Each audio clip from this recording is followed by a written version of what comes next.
And good evening. Thanks so much for watching HealthLine on PBS Fort Wayne. I'm your host, Mark Evans. Have been since 2007. Can you believe that? A lot of years have flown by. I've learned so much, and I get to talk to some great guests like the one we have tonight, Dr. Rebecca Minser, who is an Integrative Medicine Specialist. It's nice to have you here. Thank you, Mark. And we're going to be talking about self-care. I don't think we've ever had that title or that subject on this program, but self-care kind of pops up here and there. You hear a little bit more about it, and this doctor knows a lot about it. She helps a lot of people. So again, thank you for being here. I know you have a busy schedule, but self-care you think is very, very important, and that's what we're going to discuss this evening. And can I ask why?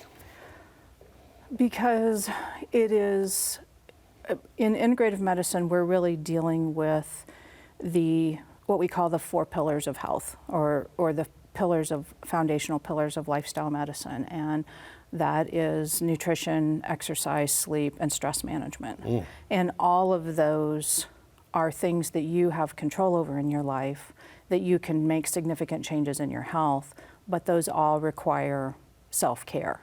Right? They don't just happen without you making some effort and making some space for them in your life. And life these days is so much more stressful than it used to be. Very much so. People are very stressed, and their time that they have to do self-care is less.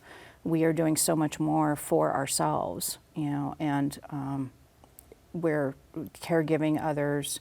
And, it's a very stressful world, and it's a very complex world, and it's getting more so all the time. Yeah, this is probably the beginning. I mean, really, there's going to be a lot more on the way. So I think it's a good idea just to try to find out how we're going to handle that and level ourselves off so that we can function and maybe have more quality life. Definitely more quality of life. Our phone lines are open for you right now, 260, or actually in this case, 866-969-2720. Give us a call anytime in the next half an hour. We'll be more than happy to answer your question. And it is a half-hour show, so it does fly by. We don't stop down for commercials, so get those questions in as soon as you can. So, Doctor, you mentioned the 4 attributes of self-care: the nutrition, sleep, stress management, and exercise. We'll talk about later in the show how to get started in a program for yourself. And it's very easy, it appears to be, but a lot of people don't think about how to going to do it. So the short-term and long-term benefits of self-care these days. Can you kind of break that down? What's going to be the reward now to start managing our lives for self-care? Well, that's a really good question. Especially short-term benefits are easier to go for than long-term benefits. It's difficult to stay with a program when the benefit is a decade off or something. But in the short term, you're really looking to do things that really help you improve how you feel. How's your energy level? Do you get out of bed in the morning ready to actually go into your day, or do you drag out of bed feeling like, wow, I'd really like to go back to bed now. I'm still exhausted. I don't feel rested. Do you have the energy to get through your day to accomplish your goals? Do you have time for any fun? Do you have any fun? Are you resting well? So just generally how you feel on a daily basis is one of the main goals of taking better care of yourself now. For short term. Now for longer term, we know that lifestyle issues contribute to well over 50% of the medical illnesses that we take care of. So high blood pressure, diabetes, heart disease, cancer, stroke risk, osteoporosis, all of those are things that you can at least improve your odds of getting, so you may want to live to be 120, you may want to live to be 80, but nobody wants to get what I call decrepit.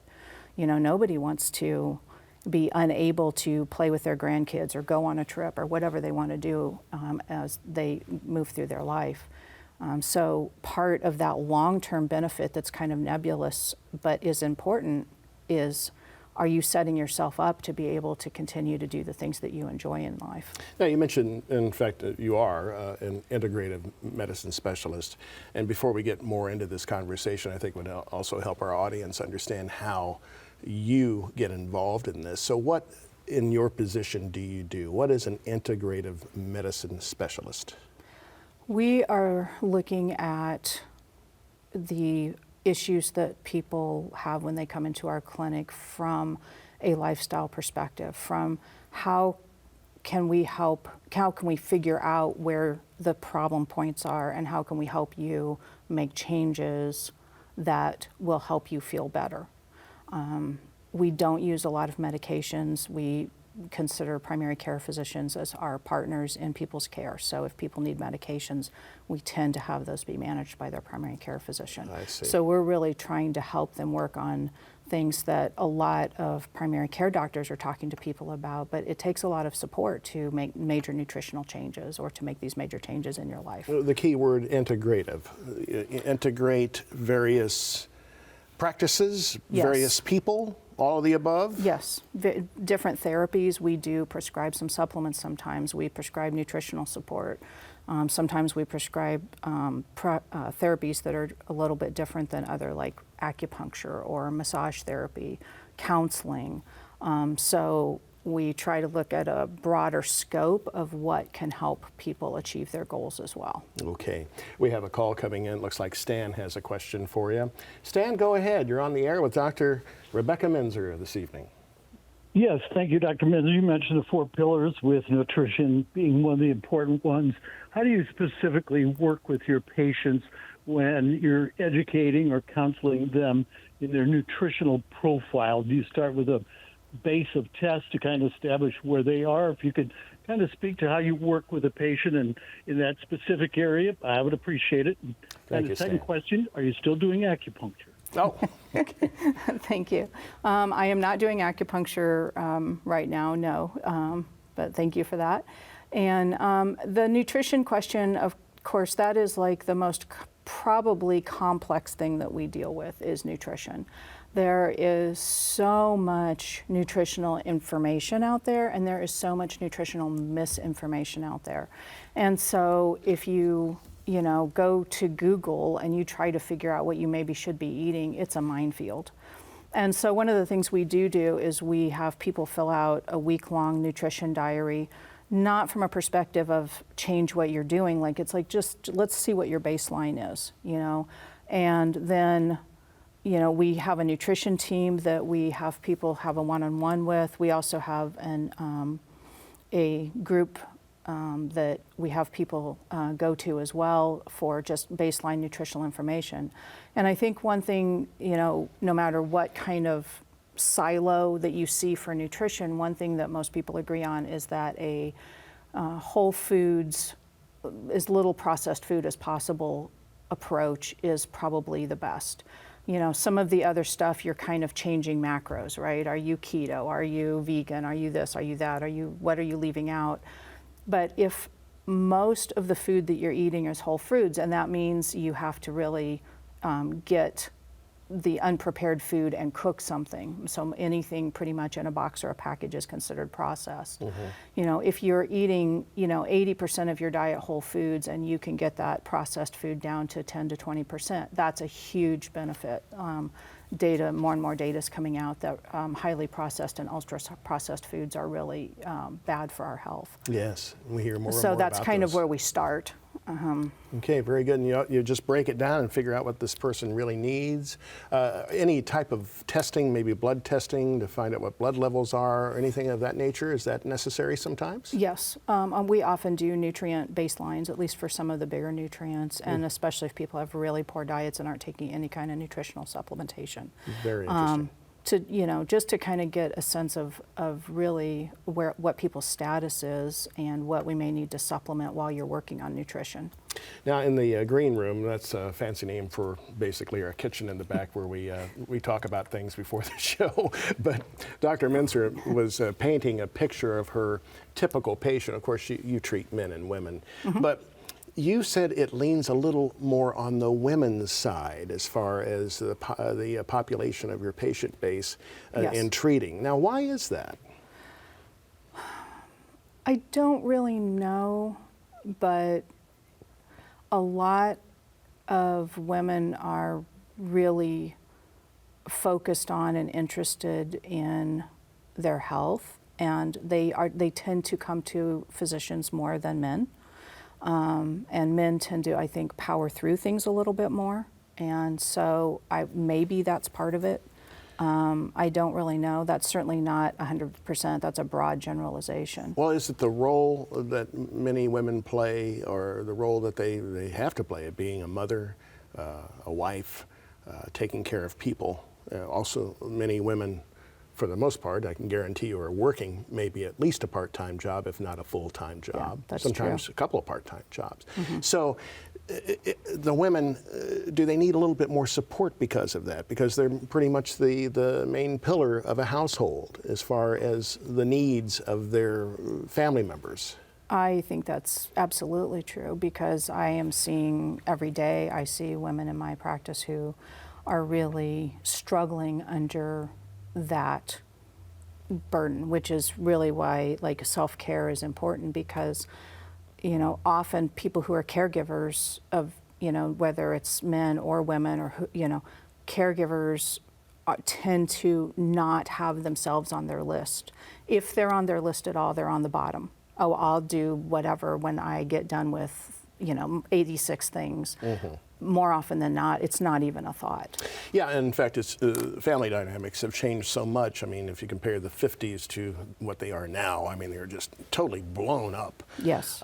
But I can still see that, the women being the leader of the household and making sure everybody has what they need, because they're nurturers, naturally. And so that makes sense. Some of the points that you sent to me via email regarding the show, some things you want to talk about. You said self-care does require some time and attention. We've already looked into that. Does. You've got to make time for it, and Yeah. you got to make it work, and you got to practice the things that you learn. You do, but you have to, there's kind of 2 points I'd like to make about that. The first is self-care is not selfish. If you are just going and going and going and going and nothing is renewing you, there's a limit to that. Like you can't do that forever without significant consequences to your own health. And then if you're still needed for these things that you've been doing, now you're struggling. So if your main goal is even to be able to take care of your family or extended family or whatever it is on your care list, you've got to have some self-care in there so that you can continue to do that. I'm glad you brought that up, because I think that could be seen differently by various people. Self-care, or as you said, what was the other Selfish. Selfish. People Yeah. perceive it as selfish. And some of that's cultural.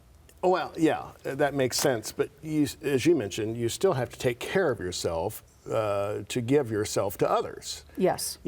And back to the issue about, I just want to make this point, many women are raising their families by themselves these days. So add that to the stack. Yes. Okay. So another thing you said, taking care of oneself is as important as caring for those around us who need care. Which is kind of another offshoot of what we were just talking about. Yeah. It makes... And we're talking about like how do you implement this? Sometimes I have people who tell me, I get up at 5 a.m. and they literally are going until 10 p.m. when they face plant into bed. Well, you can't tell them go to the gym and exercise for an hour. No. Like that's not realistic, So you really have to find out where people are in their lives. And you really, if you're just trying to do something for yourself at home, really think about it. Push on something that's easy and push on something that it doesn't have to be a massive change. If you're not getting enough sleep, really look at that. Are you scrolling Facebook for an hour at night? That is not a good thing to do instead of sleep. Even if you're like, oh, this is my downtime, I'm scrolling Facebook. If you're sleeping 4 or 5 hours a night and then you're spending an hour on Facebook, that's not that is not equivalent. You may feel relaxed, but that's doing you harm. So you can push on little things like that, where you just look at your habits and, are you, could you get to bed a few minutes earlier? Could you, let the laundry go and go to bed a half an hour earlier? Well, if you're sleeping a short amount of time, which is less than 7 hours for an adult, 7 to 9 is what adults need, you're better off to go to bed and pick up the laundry in the morning, throw it in the washer when you are getting your kids out the door for breakfast or something. So just little tweaks like that. You don't have to start with massive amounts of time. You have to kind of look at ways that you can add something. You can take 5 minutes and just do a quick prayer practice, a quick meditation practice. Just sit down and stare at your toes. I mean, whatever just kind of makes you just sit and do some deep breathing. The mindfulness, I think. Yes, yeah, mindfulness. That's a kind of, I don't know if it's a catchphrase these days, but you hear a lot about mindfulness. No. In fact, where I work full time, we even have courses on that from time to time. Mindfulness-based stress reduction is really helpful. It's very impactful. It does help.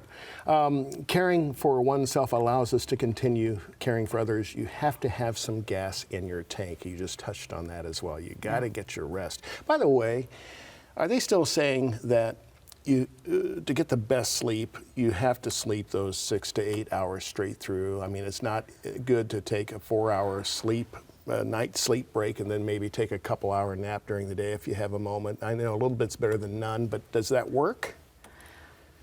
Sleep stages are relatively complex. That first 4 hours of sleep is when we tend to really do a lot of healing and memory integration. Is that the REM mode of sleep? No, that actually is your later half of sleep. Oh, okay. So your deeper sleep is in your first 4 hours, and then your REM sleep tends to come on later on in your sleep. Okay. And so,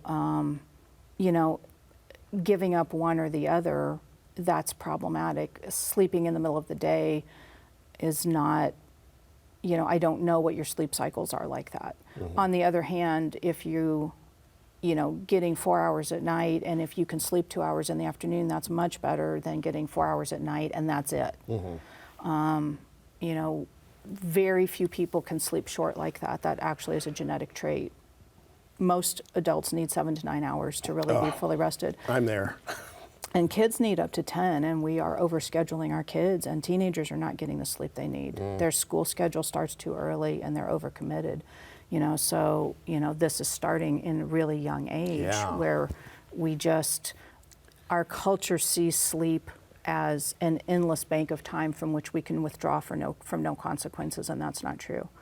Lack of sleep, it increases your risk of cognitive decline, it decreases your attention, it decreases your memory.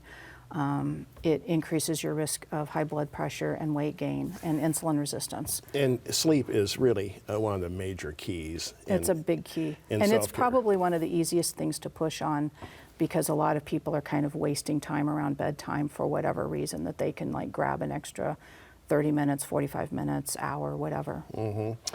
But getting enough rest, eating well, we've talked about that, finding ways to decompress. Getting the stress off your shoulders. What's a good way to decompress? Well, you can do something as simple as just some deep breathing, and that's abdominal breathing or belly breathing, where you're not, all breathing up here. You're letting your abdomen relax, and your belly's kind of pooching out, and you're just deeply filling your lungs. But just stopping and taking deep breaths. Yeah, and that's something that can be done while you're sitting at a desk or watching TV. Yes. Yeah. I mean, squeezing these little things, and I get your point. I mean, if you don't have time to do these things, you got to find time, but it's not going to take a major requirement. Right. You don't have to rearrange your life where you need to find 3 hours a day. Yeah. It's not realistic for 99.9% of the population. Well, and we have a list here as I'm going down. Also, speaking of work, changing a difficult work situation, because I know a lot of people take their work angst home with them. Yes. Which, of course, gets integrated in the family life, I'm sure. Yep. And work stress is huge, and the last 15 years now, we have we have devices. I've talked to people whose bosses are texting them at 1 o'clock in the morning. And people take their laptops and they're like, oh, I'm just checking my work email for a half an hour a day, but I'm on the beach, it's all good. No. They're not on vacation, they're still at work. Their brain is still engaged, so they don't come back rested, and the data is really clear. If you disengage completely, you come back, your mental health is better, you're less anxious and depressed, you're more rejuvenated, and you're a better employee, and you're more productive.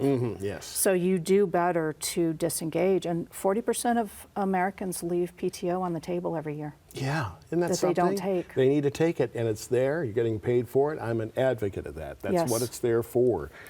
There's always work when you get back to it. Yes. It's gonna be And there. probably everybody knows what it's like to come back and you're just like, Yeah. oh, maybe I shouldn't have gone. Well. But you're better able to plow through the pile when you get back if you're rested and you've had a good time and gotten away. And if you have some good co-workers who are on the same page with you.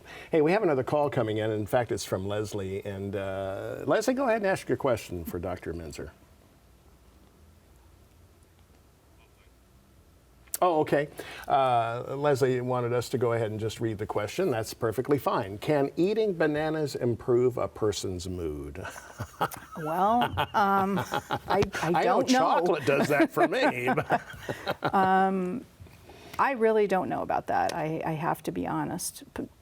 Bananas are a good source of potassium. yeah, And just want to make them last longer. yeah. I'm always throwing one or two out. I'm sorry, Leslie, that one I'm not sure. Okay, well, thank you for your question. We talked about, and we've only got a few minutes left, but I want to address this before the show ends because it's so important. But taking care of oneself is as important as caring for those around us who need care.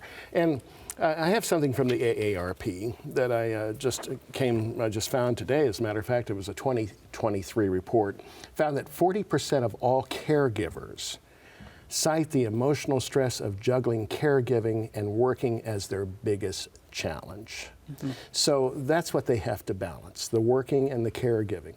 More than half of caregivers find that caregiving makes it hard to take care of their own mental health. Yes.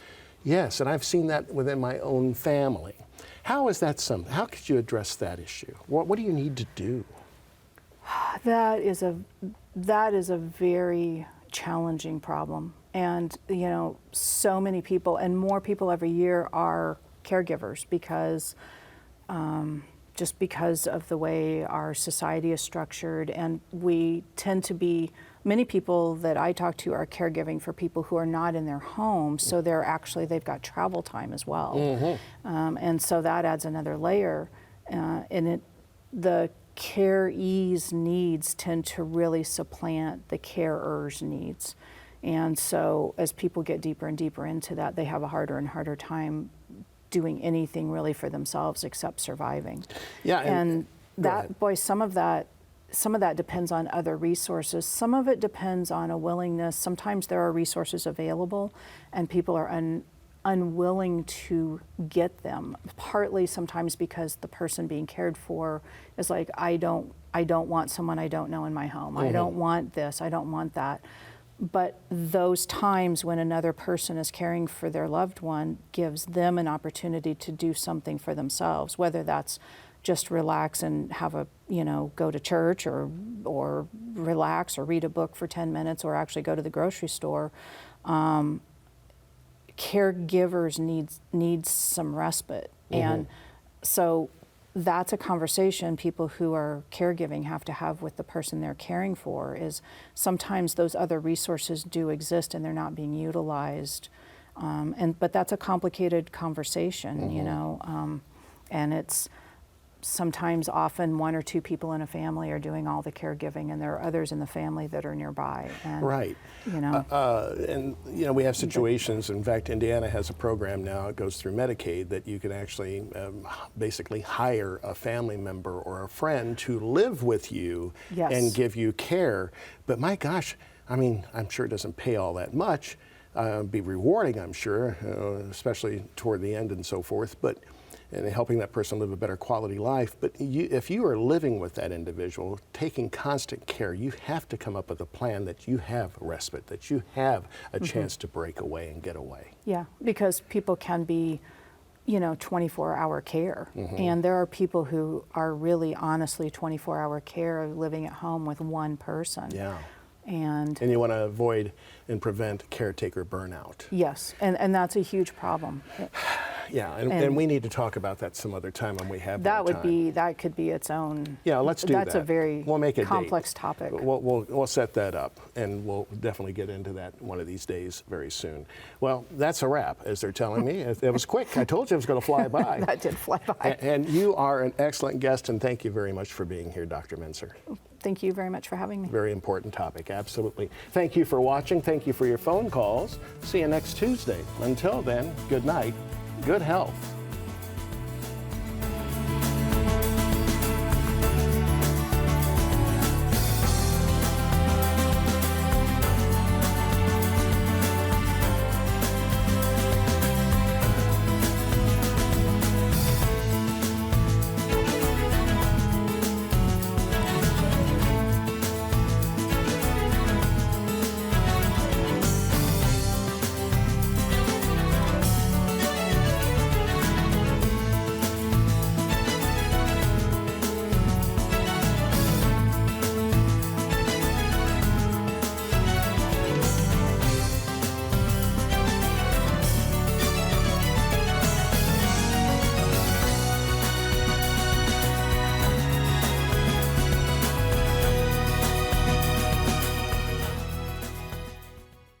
The preceding program on PBS Fort Wayne was made possible in part by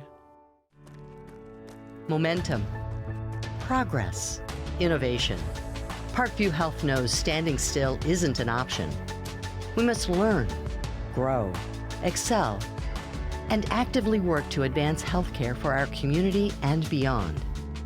With technologies that improve access to care and teams of specialized providers, we are moving healthcare forward. Right here at Parkview Health.